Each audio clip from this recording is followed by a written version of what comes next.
नमस्ते दोस्तों।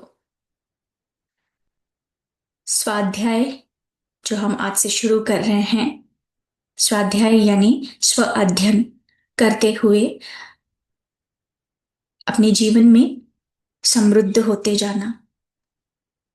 तो दोस्तों, यह किताब जिसका हम स्वाध्याय शुरू करने जा रहे हैं, यह अपने जीवन में उस हर एक कठिनाई, परिस्थिति या चुनौतियों में जहां कहीं भी हम एक मार्ग ढूंढ रहे हैं, एक राह की तलाश है, जिस सिचुएशन से बाहर निकलने के लिए हमें कोई हल या कोई रास्ता दिखे, ऐसा खोज रहे हैं, तो ये किताब प्रैक्टिकली आप सभी के लिए एक मार्गदर्शक का काम करेगा दोस्तों। लेकिन इस किताब को पढ़ने के लिए भी एक बात को आपको बहुत ध्यानपूर्वक या महत्वपूर्ण है कि आप इसे जब इस स्वाध्याय के माध्यम से, इस ऑडियो के माध्यम से अगर आप सुन रहे हैं या इस किताब को आप खरीद कर लेकर आते हैं और पढ़ते हैं, तो ये बात आपको याद रखनी है कि जब आप पढ़ें, आप उसी पल में रहें, यानी आप प्रेजेंट में रहकर पढ़ें। ऐसा ना हो कि आपका विचार कहीं और चल रहा है, मन कहीं और दौड़ रहा है और आप बस रीड करते जा रहे हो। नहीं, क्योंकि जैसे मैंने कहा, ये एक प्रैक्टिकल गाइड बुक है आप सभी के लिए, जहां हमारे डेली लाइफ में जो चैलेंजेस आते हैं या डेली लाइफ में भी किस प्रकार से सरलता से ये हैप्पीली स्वतंत्रता पूर्वक हम कैसे जी सकते हैं, इसे उतारने के बाद आप देखेंगे आप में आपका जीवन कैसे रूपांतरित हुआ है। क्योंकि मन जो है कभी भी प्रेजेंट में रहना नहीं चाहता, मन हमेशा भटकता रहता है। तो क्या अभी भी आप मुझे सुन रहे हो तो कुछ और विचार आपके दिमाग में आ रहा है, कुछ और सोच रहे हो? या ऐसे कई बार आपके साथ होता है कि आप सामने सुन तो रहे हो लेकिन बाहर मन मन में कोई और विचार कहीं और चीजों के बारे में सोच रहा है? आप मुझे कमेंट में जरूर बताइएगा दोस्तों। क्योंकि मैं ये इसीलिए कह रही हूँ क्योंकि ये जो किताब में जो ज्ञान दिया गया है, ये द टोल्टेक टीचिंग्स, आध्यात्मिक गुरु, टोल्टेक आध्यात्मिक गुरुओं, जो साउथ मैक्सिको के ज्ञानी स्त्री पुरुष महापुरुषों को टोल्टेक नाम से पहचाना जाता था। और उनके इस आध्यात्मिक ज्ञान को और इनके इस ज्ञान को अभ्यास करने के लिए उन्होंने इस समाज का, इस संप्रदाय का जो है निर्माण किया, जिसका अर्थ है टोल्टेक। टोल्टेक अर्थ, शब्द का अर्थ ही है संप्रदाय या जाति। तो इस समुदाय का निर्माण हुआ उनके इस ज्ञान को अभ्यास करने के लिए। लेकिन कई लोगों ने इस ज्ञान का जो है गलत इस्तेमाल किया, तो जिसके वजह से इस ज्ञान को काफी समय तक लुप्त रखा गया, छिपाया गया। लेकिन जैसे जैसे समय बदलता गया, तो आने वाली जो पीढ़ी है उसको सही मार्ग मिले, सही जीवन शैली जीने का रास्ता मिले, तब आध्यात्मिक गुरुओं ने इस ज्ञान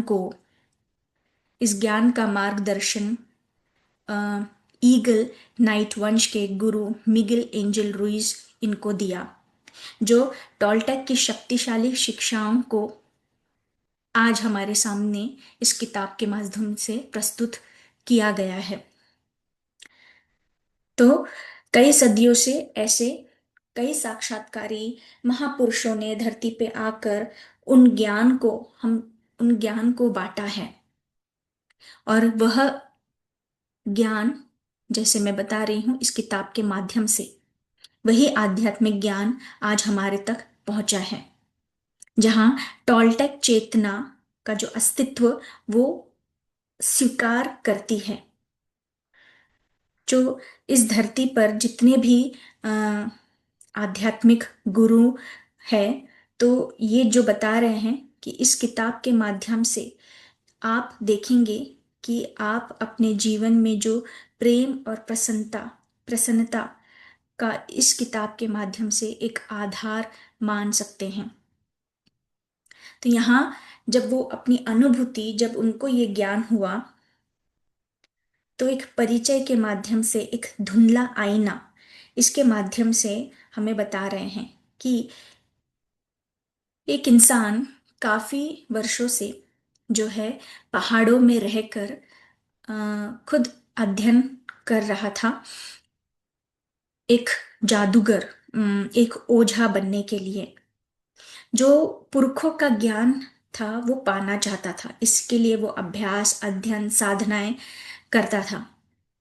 लेकिन ये भी था कि उन पुरखों के ज्ञान, सारे ज्ञान से वे सहमत नहीं था। उसको मन में लगता था कि इसके अलावा कुछ और भी होना चाहिए। तो एक दिन क्या हुआ, ये बता रहे हैं कि एक दिन जब वो गुफा में सो रहा था तो उसने एक सपना देखा। अब वो सपने में क्या देख रहा है कि उसका शरीर जो है सो रहा है, और पूर्णिमा की रात में जो वो अपनी गुफा से बाहर निकलता है, और वो क्या देख रहा है कि अपने हाथों को देख रहा है, अपने शरीर को महसूस कर रहा है, उसने अपने स्वर को सुना। वो आकाश जो है वो साफ दिखाई दे रहा है उसे, उसे असंख्य सितारे जो है टिमटिमाते हुए दिखाई दे रहे हैं। तब उसके उसके साथ ऐसा कुछ घटित हुआ जिसके वजह से उसका हमेशा के लिए जो है उसका जीवन जो है रूपांतरित हो गया। उसने स्वर, उसने खुद को सुना। क्या सुना उसने? कि मैं तो प्रकाश से बना हूं, मैं तो सितारों के मेल से बना हूं। तो यहाँ पर वो बता रहे हैं कि जब वो आकाश में, जब वो सितारों को उसने देखा तो उसे ऐसा ऐसा एहसास हुआ कि सितारों से प्रकाश नहीं निकल रहा है, बल्कि प्रकाश जो है, प्रकाश ही सितारों को रच रही है। तो जहाँ कई अनगिनत सितारे दिखाई दे रहे हैं, तो उन सितारों में भी जितने सारे, हम देखो, हम भी आकाश में देखते हैं तो एक सितारा इस तरफ, दूसरा दूसरी तरफ। तो यहाँ पे बता रहे हैं कि आकाश में अनगिनत ऐसे प्रकाश, प्रकाश के बिंदु हैं जो टिमटिमा रहे हैं सितारों की तरह। टिमटिमा रहे हैं सितारे, सितारों की तरह नहीं। इतने सारे जो प्रकाश हमें वो जो दिखाई दे रहे हैं वो सितारे हैं।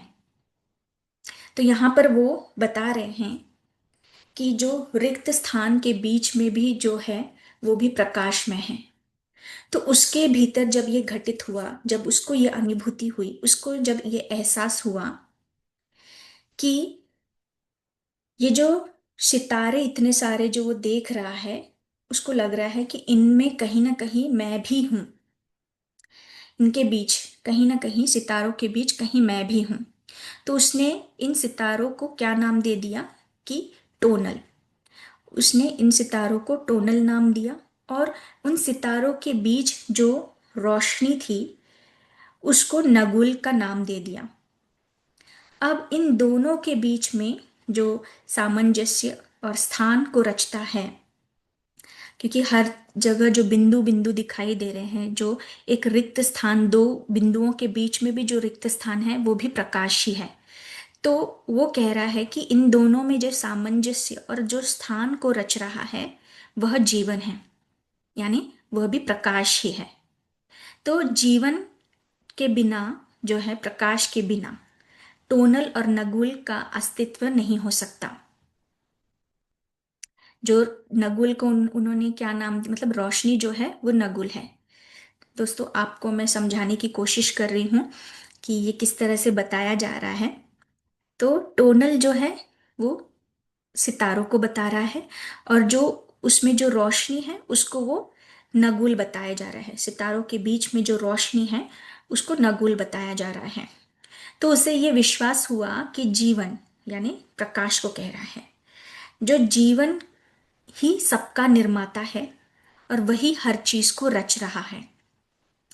तो यहाँ उसको ये पता लगा कि इस अस्तित्व में जो भी प्रकट हो रहा है वह उस सजीव रूप का ही, सजीव का ही रूप है, जिसे हम ईश्वर कहते हैं, गॉड कहते हैं, ईश्वर कहते हैं।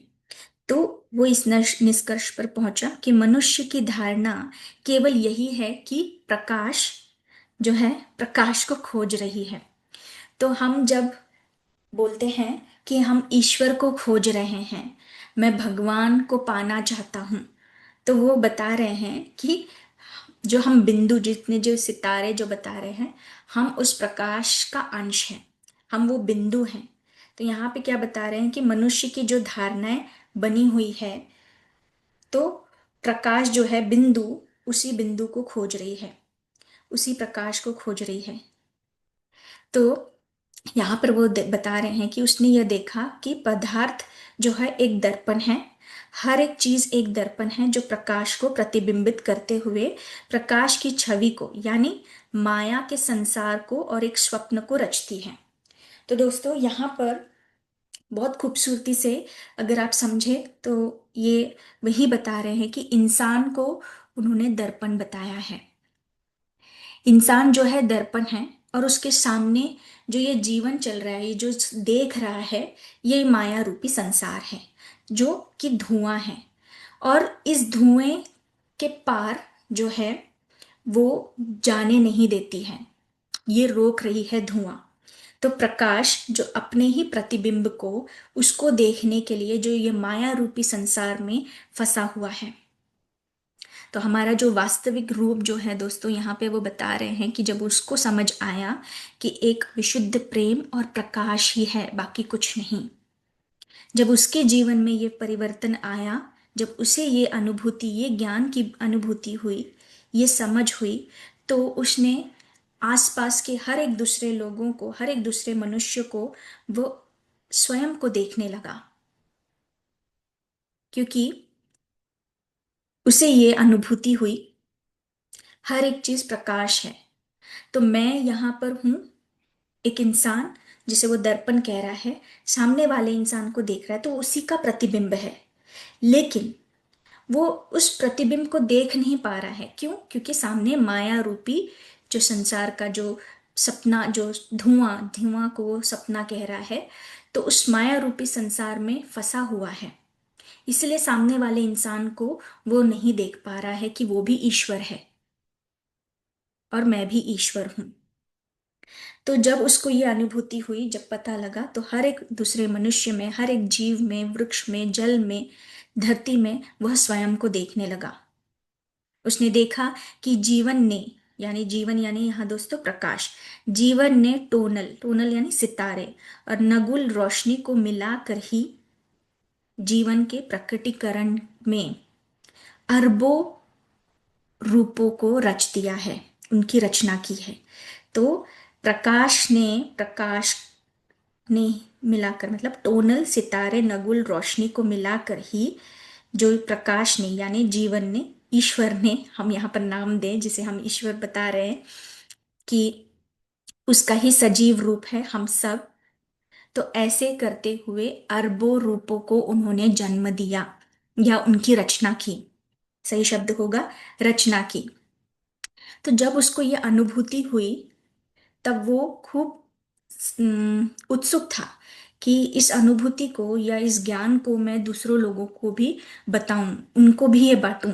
क्योंकि उसे ये समझ आ गया था कि हम सब प्रकाश ही हैं, और यहाँ इस जीवन में जो जी रहे हैं, एक सपने की भांति जी रहे हैं, और हम एक दूसरे को पहचान नहीं पा रहे हैं, क्योंकि ये धुआं हमें रोक रहा है। उस धुएं जो परतें लगी हुई हैं, हम उसके बाहर नहीं निकल पा रहे हैं। तो जब दूसरों को वो समझाने के लिए गया, तो कोई उसकी बातों को समझ नहीं रहा था, लेकिन उसमें वो रूपांतरण हो चुका था, उसे ये अनुभूति हो चुकी थी। तो उसके वाणी से भी जो तेज, और आंखों से तेज लोगों ने देखा कि वो झलक रहा है। वो समझ गए लोग कि ये कुछ बदल गया है, लेकिन वो जो समझा रहा है, लोग उसे समझ नहीं पा रहे थे। तो जब वो लोगों से बात करता था, तो वो ये नहीं देखता था कि उनकी धारणाएं क्या हैं, उनकी मान्यताएं क्या हैं, बल्कि वो उनके उनके मूल रूप में उनको देखने लगा, क्योंकि वो समझ चुका था कि ये जो इंसान, जितने आसपास मेरे लोग हैं, ये भी तो मूल वही ईश्वर हैं, वहीं से आए हुए हैं, उन्हीं की रचना है। तो जब उसको ये पता चला कि लोग उसके बारे में बात कर रहे हैं, लोग ये मानने लगे कि ये तो बदल चुका है, ये एक ईश्वर का अवतार है, जब उसको पता चला, तो उसने कहा कि हाँ, ये सच है। कि मैं ईश्वर हूं, लेकिन तुम भी ईश्वर हो। हम सब जो हैं ईश्वर हैं, हम सब जो आए हैं एक से ही आए हैं, और हम सभी जो है उसी प्रकाश की छवियां हैं। हम सभी ईश्वर हैं। ये ज्ञान, जो अनुभूति उसको हुई, ये लोगों को समझाने लगा, लेकिन लोग फिर भी नहीं समझ सके, क्योंकि आईने के बीच एक कोहरा, एक धुआं, पर्दा सा छाया हुआ है। इंसान देख नहीं रहा है दूसरे इंसान को, क्योंकि उसके भीतर कई धारणाएं, मान्यताएं बसी हुई है, जिनके चलते उन्हीं में वो बंधा हुआ है और उनसे बाहर नहीं निकल पा रहा है, इस कोहरे की वजह से, इस माया रूपी संसार की वजह से। फिर वह सोचने लगा कि मैं ये ज्ञान, इतना जो अनुभूति हुई है लोगों को मैं बता रहा हूं, लेकिन कहीं ऐसा ना हो जाए कि कहीं इन सबको बताते बताते, क्योंकि लोग समझ नहीं रहे थे, तो उसको ऐसा लग रहा था कि कहीं मैं भी इसमें फंस ना जाऊं, कहीं मैं भी इन चीजों इनको भूल ना जाऊं, कहीं मैं भी इस माया रूपी संसार में फंस ना जाऊं।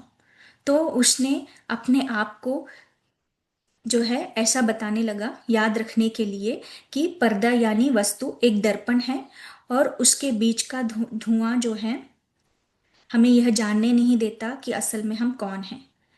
तो वह इंसान कहता था कि मैं धुंधला दर्पण हूं, क्योंकि मैं स्वयं को आप सब में देख रहा हूं, मगर हम सब एक दूसरे को नहीं पहचानते, क्योंकि हमारे बीच धुआं छाया है, और यही धुआं स्वप्न है, और दर्पण यानी स्वप्न देखने वाला आप स्वयं हैं। तो हम जब जो देख रहे हैं, ये जो चल रहा है हमारे जीवन में, ये स्वप्न है। स्वप्न में हम जी रहे हैं, लेकिन सच्चाई को, सत्य को देखने के लिए इस धुएं के पार, इस कोहरे के पार, उन सभी धारणाओं को से मुक्त होते हुए, जब हम कोहरे के उस पार, उस धुएं से बाहर निकलेंगे, तब हमें भी उस सत्य का, जो स्वयं मैं हूं, जो आप सुन रहे हैं, वह भी वही है, ईश्वर।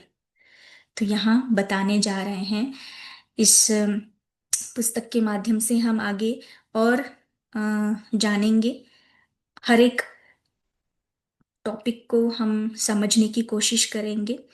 तो आज यही दोस्तों, कमेंट में आप बताइएगा कि आप जो मैं बता रही हूँ कितना आप रिलेट करते हैं, तो मुझे ज़रूर बताइएगा।